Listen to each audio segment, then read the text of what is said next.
She said, "Marriage sounds boring," when I got down on one knee. I stood up, walked out, and never called back. 5 years later she's alone and I have everything she refused. This moment taught me the difference between someone who shares your dreams and someone who mocks them, but I had to learn that lesson the hardest way possible. I had spent 3 months planning what I thought would be the perfect proposal for Veronica. We'd been together for 3 years, living in Tampa, and I genuinely believed we were building towards something meaningful. I worked as a renewable energy systems engineer, steady career, good income, the kind of guy who thinks about the future and plans accordingly. Veronica was this vibrant art gallery coordinator with wild curly hair and an infectious laugh that could light up any room. She seemed to love my stability, often joking about how I balanced out her spontaneous nature. Looking back, I should have paid more attention to the word joking.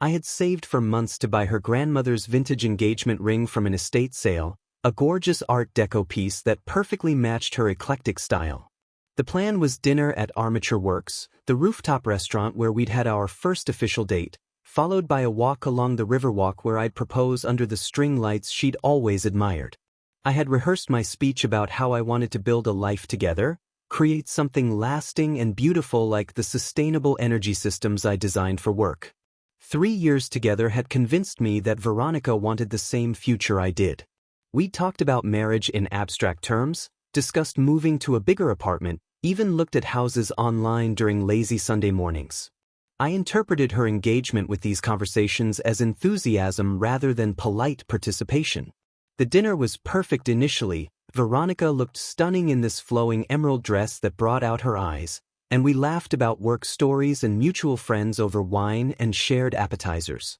When dessert arrived, I felt that nervous excitement building in my chest, the same feeling I got before presenting major projects to corporate clients. I stood up, pulled out the vintage ring box, and dropped to one knee right there beside our table overlooking the water. The restaurant's ambient lighting created the romantic atmosphere I'd hoped for. Other diners noticed and started smiling, and for a split second everything felt absolutely perfect. Then I saw her expression change. Not surprise, not joy, but something closer to panic mixed with embarrassment. Veronica looked around at the other tables, then back down at me with this nervous laugh that didn't match the moment at all. Her response hit me like cold water. "Marriage sounds so boring and conventional, can't we just keep things fun and spontaneous the way they are now?" The words hung in the air while I processed what I'd just heard. She continued talking about how we were perfect as we were, how putting labels and legal contracts on relationships sucked the excitement out of everything, how she'd seen too many friends become boring married couples who stopped growing as individuals. I listened to her explain why my proposal was fundamentally flawed while I remained kneeling beside our table, ring box still open, other diners beginning to stare and whisper. Something crystallized in that moment, a clarity I'd never experienced before. This wasn't about timing or nervousness or being caught off guard. Veronica was rejecting not just marriage, but everything marriage represented to me: commitment, partnership, building something permanent together. She was telling me that my deepest values were boring and conventional, that my desire for lasting connection was somehow limiting rather than meaningful. Without saying a word, I stood up, closed the ring box, and slipped it back into my jacket pocket. I walked to our waiter, handed him my credit card, and paid the entire check while Veronica watched with growing confusion. She started asking what I was doing, whether I was upset, tried to take my hand and explain that we could talk about this more at home. I pulled my hand away gently but firmly, signed the receipt, and walked toward the elevator without looking back. The drive home was completely silent, Veronica talking rapidly about how she didn't mean to hurt my feelings, how we could discuss this like adults, how she just needed more time to think about such a big step. I didn't respond to any of it. When we reached our apartment, I packed a single overnight bag with essentials while she sat on our bed asking what was happening, whether I was really going to leave over one conversation, reminding me how good we were together. I called my brother Derek from the parking lot and asked if I could stay on his couch for a few days, then I drove away while Veronica stood on our balcony calling my name. The next morning brought clarity along with about 47 text messages from Veronica that I didn't read. I had blocked her number while drinking coffee on Derek's balcony, watching the sunrise over downtown Tampa and realizing I felt lighter than I had in months. That first week at my brother's place was like detox from a relationship I hadn't realized was slowly poisoning my sense of self-worth. Derek worked in construction and had this straightforward way of looking at life that I'd forgotten existed. He listened to my story once, nodded, and told me that any woman who called my proposal boring wasn't worth losing sleep over.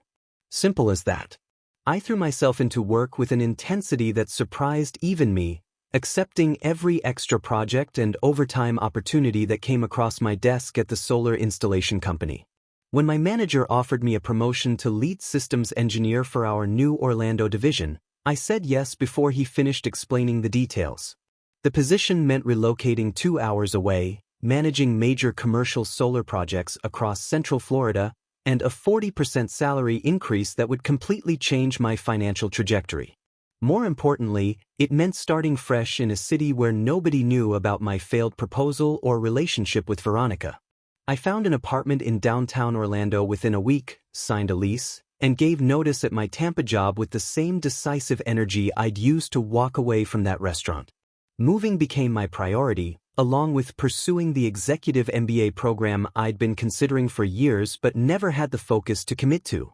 Veronica's social media presence told a different story entirely, though I only glimpsed it through mutual friends before blocking her completely. She was posting constantly about living authentically and rejecting societal expectations, surrounding herself with her art gallery crowd who seemed to view commitment as some kind of creative limitation. Photos from late-night gallery openings, weekend trips to music festivals, and inspirational quotes about following your passion filled her feed alongside cryptic references to people who try to change you and settling for less than you deserve. I recognized the narrative she was building. She was the free spirit who'd escaped a boring relationship with someone who didn't understand her artistic soul.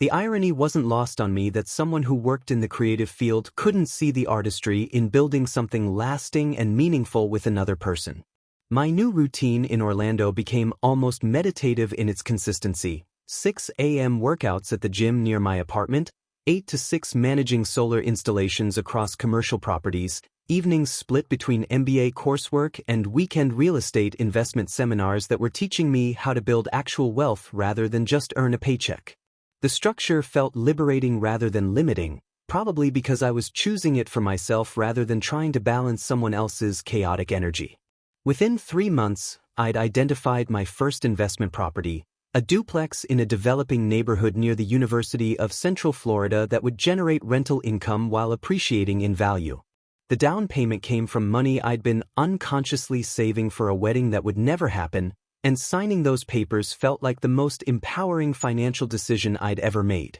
My MBA professors were impressed with my analytical approach to the coursework, and I was forming connections with classmates who shared my interest in sustainable business practices and long-term planning. These were people who understood that building something valuable required patience, strategy, and commitment to delayed gratification. Meanwhile, through the Orlando professional network I was developing, I heard occasional updates about Tampa's art scene that inevitably included mentions of Veronica. She was apparently dating a rotating series of creative types, each relationship lasting a few months before ending when they wanted more commitment than she was willing to provide. The pattern was becoming clear. She attracted men who were initially drawn to her free-spirited energy, then lost interest when they realized she treated relationships like temporary art installations rather than foundations for building a life together. I felt no satisfaction learning this, just a quiet confirmation that I'd made the right choice by leaving when I did.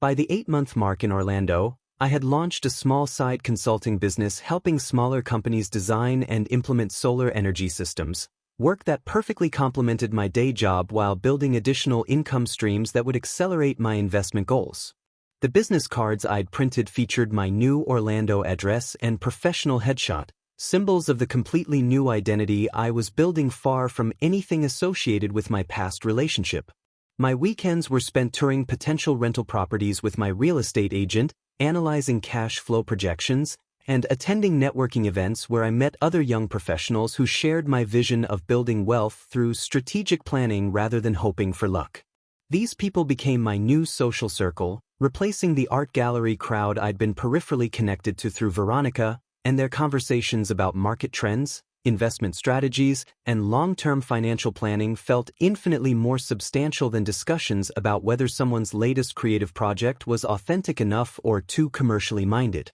I was building the foundation for everything I'd wanted to create with Veronica, except now I was doing it entirely for myself and my own future, free from someone who viewed my ambitions as boring limitations on their creative expression.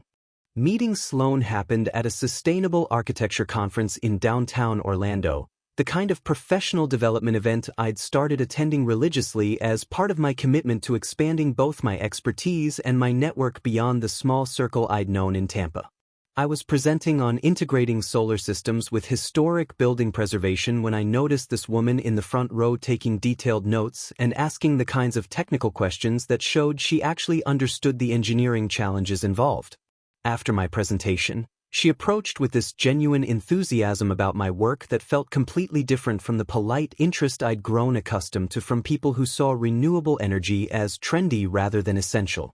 Sloan Chen was an urban planning consultant specializing in sustainable community development, and our conversation about green infrastructure lasted through the coffee break, lunch, and well into the networking reception that evening. She had this way of listening that made me feel like my ideas mattered, asking follow-up questions that pushed my thinking in directions I hadn't considered, and sharing insights from her own projects that perfectly complemented everything I was working toward professionally. When she mentioned her consulting work helping cities plan renewable energy initiatives alongside affordable housing development, I realized I was talking to someone who understood that environmental sustainability and social responsibility weren't separate goals but interconnected parts of building better communities. Our first official date was a Saturday morning at the Winter Park Farmers Market, something she suggested because she wanted to support local sustainable agriculture, and I mentioned loving the opportunity to see innovative small-scale farming techniques in action. Walking through the market with Sloan felt effortless in a way that surprised me, our conversation flowing naturally from discussing the vendors' organic growing practices to sharing stories about our career paths and personal values. She appreciated my methodical approach to financial planning and goal setting, describing it as refreshing compared to the people in her field who talked about changing the world but never developed concrete strategies for actually accomplishing anything meaningful. When I mentioned my real estate investments and side consulting business, her eyes lit up with genuine interest rather than judgment about whether I was being too materialistic or conventional in my approach to building wealth. The contrast with Veronica couldn't have been starker, and for the first time in over a year, I felt like I was with someone who saw my ambitions as attractive rather than limiting. Sloan had her own investment portfolio, a clear 5-year career plan, and specific goals about the kind of community impact she wanted to make through her urban planning work. She talked about wanting to design neighborhoods that would help families build generational wealth while reducing their environmental footprint, combining practical economic development with environmental stewardship in ways that proved sustainability and prosperity could reinforce each other. These weren't abstract ideals for her but concrete professional objectives she was actively working toward through her consulting practice and continuing education in environmental policy. Our relationship developed with the same intentional pace I brought to my other life goals, weekend dates that included visiting sustainable building projects around Central Florida, attending lectures on renewable energy policy, and planning future collaborative opportunities between her urban planning work and my solar systems expertise. She never complained that our pace was too slow or that I was overthinking our relationship timeline, instead appreciating that I wanted to build something solid rather than just enjoy temporary excitement. When I told her about Veronica and the failed proposal, she listened thoughtfully and said she respected that I'd walked away rather than trying to convince someone to want the same future I did, and that anyone who called marriage boring probably wasn't ready for the real work of building a partnership anyway. 6 months into our relationship, we were already discussing moving in together and talking seriously about marriage, not because we were rushing but because we'd established that we shared the same fundamental values about commitment, financial responsibility, and creating lasting impact through our professional work. Meanwhile, the updates I received about Veronica through Tampa's professional networks painted a picture of someone still stuck in the same patterns that had ended our relationship. She was apparently struggling to maintain relationships with men who initially found her artistic sensibility attractive but grew frustrated when she refused to discuss future plans or commit to anything beyond the immediate present. Her dating life had become a series of short-term connections with creative types who were either too immature to want real commitment or too sensible to pursue someone who treated long-term planning as some kind of creative limitation. And she was beginning to develop a reputation in Tampa's art scene as someone who was beautiful but impossible to build anything lasting with because she viewed relationship milestones as threats to her authentic self-expression rather than opportunities to create something meaningful with another person. The engagement announcement happened exactly 2 years after Veronica had called marriage boring, a timing that felt symbolic rather than planned but carried its own sense of poetic justice. Sloane and I had been collaborating on a sustainable community development project that combined my solar engineering expertise with her urban planning vision, designing a mixed-use residential complex that would serve as a model for environmentally responsible affordable housing throughout Central Florida. When we realized that our professional partnership was seamlessly integrated with our personal relationship goals, the decision to get engaged felt like the natural next step in building something meaningful together rather than a dramatic romantic gesture designed to prove anything to anyone. The ring I chose for Sloane was completely different from the vintage Art Deco piece I'd selected for Veronica, reflecting how much my understanding of partnership had evolved through finding someone who actually shared my values about commitment and building a future together. Sloane and I designed the engagement ring together, incorporating recycled metals and ethically sourced stones that aligned with our shared environmental principles, making the piece a symbol of our collaborative approach to everything important in our lives rather than just an expensive display of my ability to provide for someone who viewed financial security as boring convention. Our engagement photos were taken at the sustainable housing project we'd been developing, both of us wearing hard hats and standing in front of architectural plans that represented our shared vision for creating positive community impact through our professional work. The announcement we posted on social media was thoughtful and understated, focusing on our excitement about building a life and career together rather than showcasing the ring or creating drama about finding our perfect match after previous heartbreak. Within hours of posting, congratulations poured in from our professional network, friends who knew us as individuals and as a couple, and family members who could see that we brought out the best in each other rather than just providing temporary entertainment or financial security. But the response that mattered most came through Tampa's interconnected professional circles, where the news inevitably reached people who knew about my previous relationship with Veronica and understood the contrast between what I'd found with Sloane and what I'd lost by walking away from someone who couldn't appreciate the value of genuine partnership. Through mutual friends in Florida's renewable energy sector, I learned that Veronica had seen our engagement announcement and was asking detailed questions about Sloane, my career progression, and the life we were building together in Orlando. Her inquiries weren't casual social curiosity but the kind of intensive research someone conducts when they're trying to understand exactly what they'd lost and whether it might somehow be recoverable. The friends who reported these conversations described Veronica as seeming genuinely shocked that I'd moved on so completely, apparently having assumed that my proposal had been some kind of temporary phase rather than a sincere attempt to build the kind of committed partnership I was now creating with someone who actually wanted the same future. For the first time since walking away from that restaurant 2 years earlier, Veronica was confronting the reality that treating my proposal as boring and conventional hadn't been a clever way to maintain her independence but a fundamental misreading of what real partnership could offer someone who was ready to do the emotional and practical work of building something lasting with another person. The contrast between her current dating struggles and my thriving relationship with Sloane was becoming impossible to ignore, forcing her to reconsider whether her rejection of traditional relationship milestones was actually sophisticated self-knowledge or simply fear of the vulnerability required for genuine intimacy and commitment.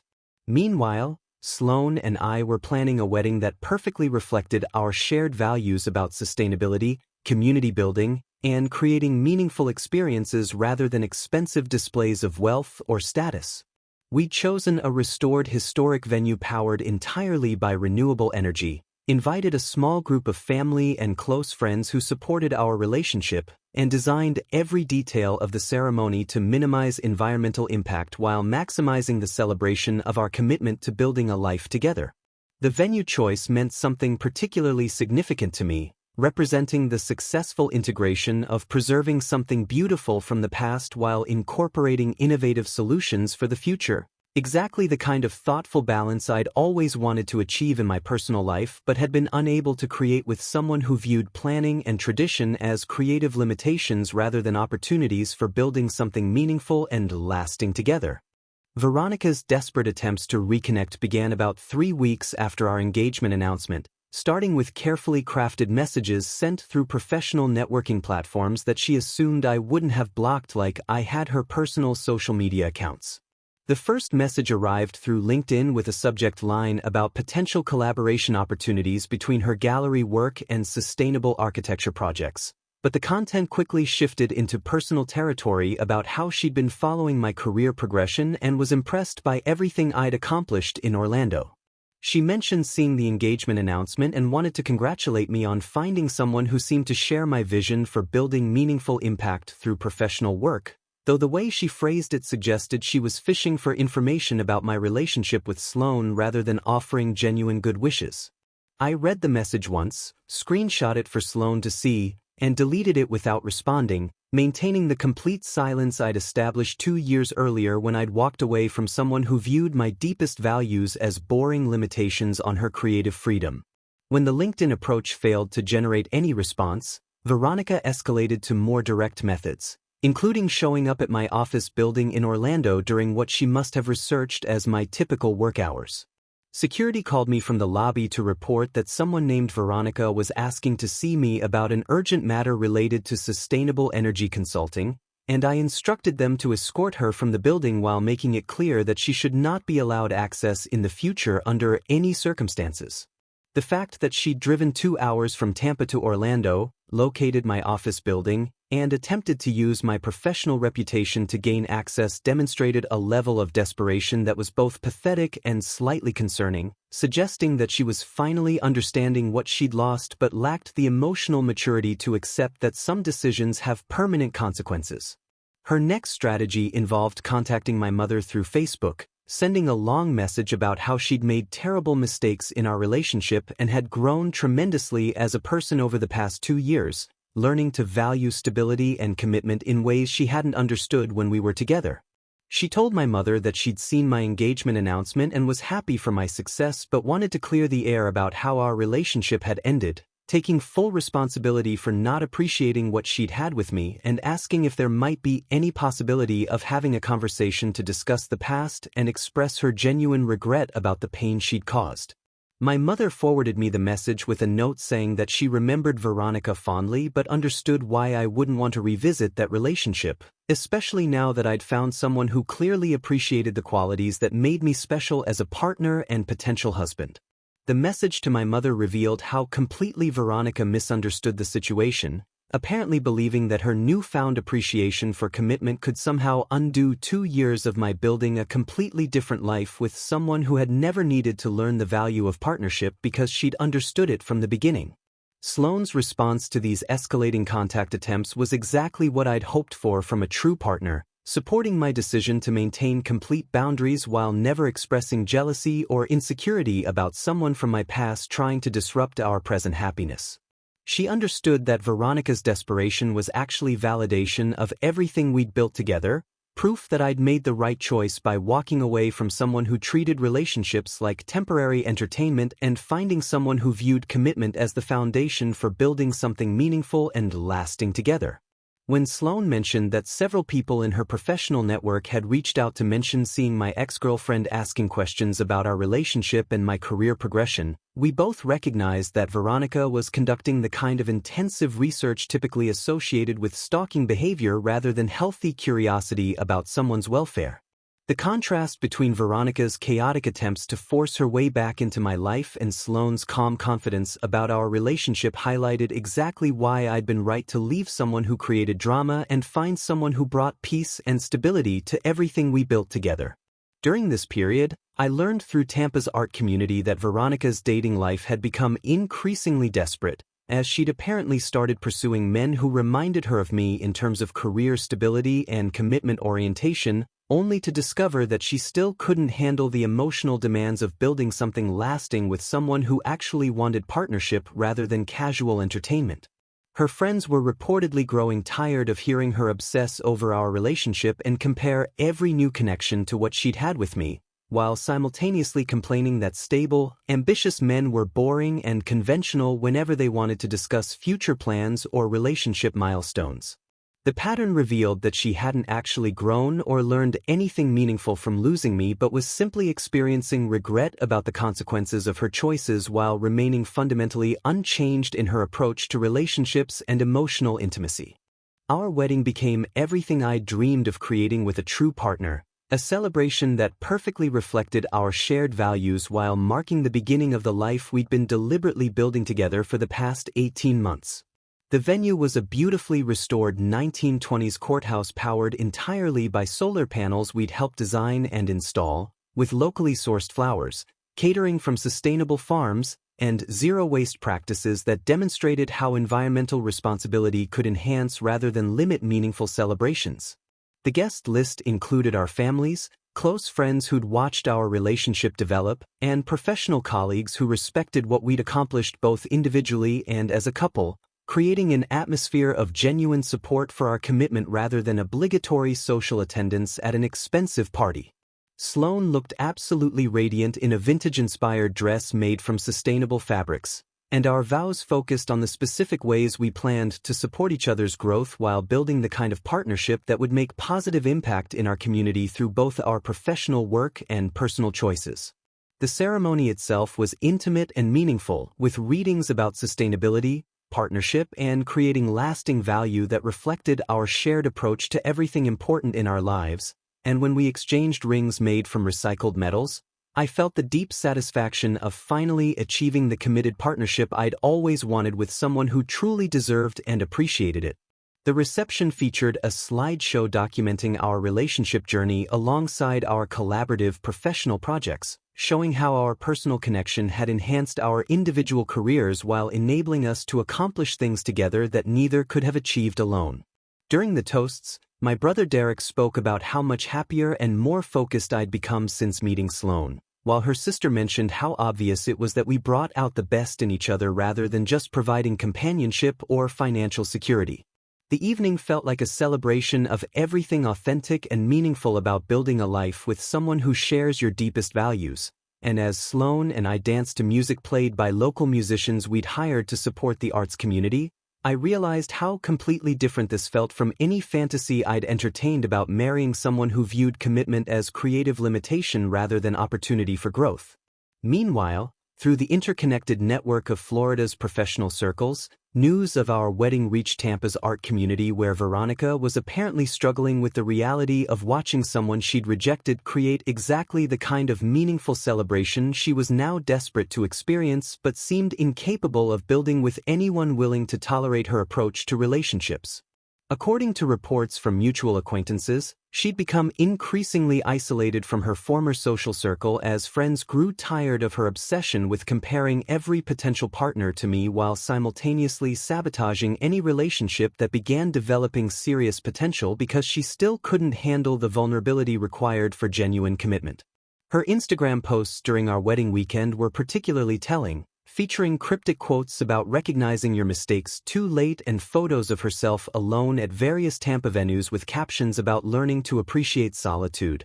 though the timing and tone suggested these were desperate attempts to appear philosophical about isolation rather than genuine contentment with being single. The contrast between our joyful celebrations surrounded by people who loved and supported us and her bitter social media presence highlighted exactly why I'd been right to walk away from someone who created drama and find someone who brought peace, purpose, and genuine partnership to everything we built together. Our honeymoon was a working trip to Costa Rica where we studied sustainable community development projects while enjoying the kind of adventurous travel that felt meaningful because we were experiencing it with someone who shared our interests and values rather than just wanting expensive experiences for social media content. When we returned to Orlando, We moved into the house we'd purchased together, a modest but beautiful property in a walkable neighborhood where we could implement the sustainable living practices we promoted professionally while building the kind of stable, purposeful life that provided foundation for both individual growth and collaborative impact.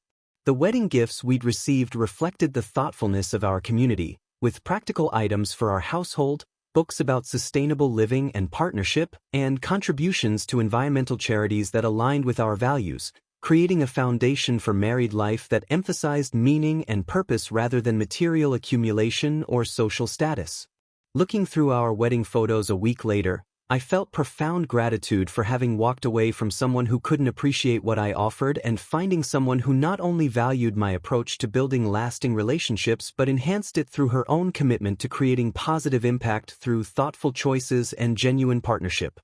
5 years after Veronica called marriage boring and I walked away without a word, I'm living exactly the life she refused to build with me while she's apparently stuck in the same patterns that cost her everything meaningful she could have had. Sloane and I celebrated our second wedding anniversary last month by announcing that we're expecting our first child, a planned pregnancy that represents another milestone in the intentional life we've built together through shared values, mutual respect, and genuine partnership. Our environmental consulting firm has grown into one of Central Florida's most respected sustainable development companies, with projects spanning 3 states and a reputation for innovative solutions that prove environmental responsibility and economic success aren't competing priorities but complementary approaches to building lasting value. The house we bought together has become the foundation for everything we dreamed about creating, with solar panels we designed ourselves, a garden that provides most of our vegetables, and space for the home office where we collaborate on projects that make real difference in our community while building the kind of wealth that comes from combining passion with practical planning. Sloane's pregnancy has brought out protective instincts I never knew I had, along with excitement about raising children who will grow up understanding that commitment and planning aren't limitations on creativity but foundations for building anything truly meaningful and lasting. Meanwhile, reports from Tampa's interconnected professional circles paint a picture of Veronica's life that serves as a cautionary tale about the consequences of treating relationships like temporary entertainment rather than opportunities for building something significant with another person. She's apparently 32 now and still working at the same gallery, living with roommates because she can't afford her own place, and cycling through the same patterns of attracting men who initially find her attractive but lose interest when they realize she can't or won't discuss anything beyond the immediate present. The updates I receive through mutual connections describe someone who's become increasingly bitter about her dating experiences, complaining that all the good men are taken while simultaneously rejecting any potential partner who wants to discuss commitment, future planning, or building something lasting together. Her social media presence has evolved into a mixture of inspirational quotes about self-love and independence alongside subtle hints about feeling lonely and misunderstood, the kind of contradictory messaging that suggests someone who knows they're unhappy but refuses to acknowledge that their own choices created the situation they're desperately trying to escape. The most telling detail came through a former colleague who mentioned that Veronica had recently attended a gallery opening where she spent the evening asking questions about my career progression and marriage, apparently unable to understand how someone she'd considered boring and conventional had built such an obviously fulfilling life while she remained stuck in the same place she'd been 5 years ago when she rejected everything I offered. When this colleague mentioned that Veronica seemed genuinely shocked to learn that Sloane and I owned our own consulting firm and were expecting a baby, it became clear that she'd somehow convinced herself that I would remain frozen in time, waiting for her to eventually realize what she'd lost and come back to claim the stable, committed relationship she'd been too immature to appreciate when it was offered freely and genuinely. The irony wasn't lost on me that someone who'd called marriage boring was now watching enviously as I celebrated the kind of meaningful milestones she'd rejected as conventional limitations on her authentic self-expression, while her own commitment to remaining spontaneous and uncommitted had left her with nothing substantial to show for the 5 years she'd spent avoiding the very relationships that could have provided the security and partnership she now clearly craved. Last month, Sloane and I encountered Veronica at a Sustainable Living Expo in Tampa, where we were presenting our latest community development project, and she was apparently attending as part of her ongoing effort to monitor my life and possibly engineer some kind of accidental meeting. The moment she saw us together, her expression shifted through surprise, longing, and what looked like genuine grief for the life she could have had if she'd possessed the emotional maturity to appreciate commitment when it was offered by someone who actually deserved her best efforts rather than her casual disdain. Sloane handled the encounter with the kind of gracious confidence that comes from being secure in your relationship and your choices, politely acknowledging Veronica's congratulations on our pregnancy while making it clear that we were focused on our presentation rather than revisiting the past. I felt no anger, no satisfaction, and certainly no regret about the path that had led me away from someone who viewed my deepest values as boring limitations and towards someone who embraced them as the foundation for building something beautiful and meaningful together. As we drove home to Orlando that evening, Sloane mentioned that seeing Veronica had made her grateful for the clarity that comes from being with someone who knows what they want and isn't afraid of the work required to build it. And I realized that my failed proposal 5 years ago hadn't been a rejection of my worth but a necessary step toward finding someone who actually deserved the kind of love and commitment I had to offer. The story concludes with me writing this while Sloane works in our home office on plans for expanding our consulting firm's affordable housing initiatives, our future child's nursery taking shape in the room next door, and the quiet satisfaction of knowing that walking away from someone who couldn't appreciate genuine partnership had led me to someone who not only valued everything I offered but enhanced it through her own commitment to building a life that matters.